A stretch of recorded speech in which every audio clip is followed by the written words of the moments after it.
Raymariner gives us the ability to test all of our equipment and electronics in the marinised world, how it all joins together in the Raymarine ecosystem. I don't really call it a boat, it's an afloat testing platform. My name is Gary and I work for Raymarine as the afloat test skipper.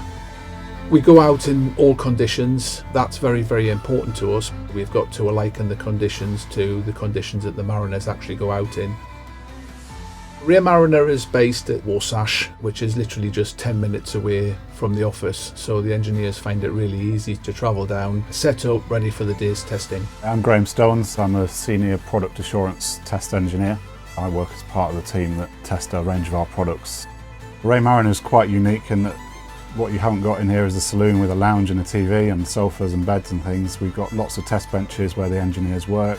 Raymariner's out on the water probably 3 or 4 days a week on average. So a typical day of testing might involve us going to the office, collecting the equipment. We'll come down and there may be some time spent fitting the equipment. We'll have a brief chat with the skipper about what we want to test, where we want to test it. The reason why we test is to maintain the customer's confidence in the equipment and that the equipment will work in their surroundings and will work really well.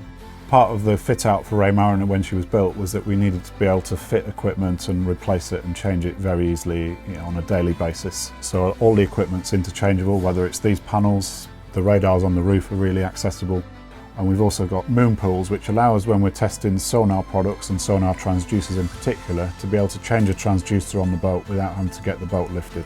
We can take the moon pool out, we can put the new pod in, which has already been set up, and had the transducer fitted at the office. We were up and running again in about 20 minutes. So one of the things I think about is, what does the testing do? It's all about confidence. The products have been put through their paces in the real world on a real boat, and that's what having a test boat is all about.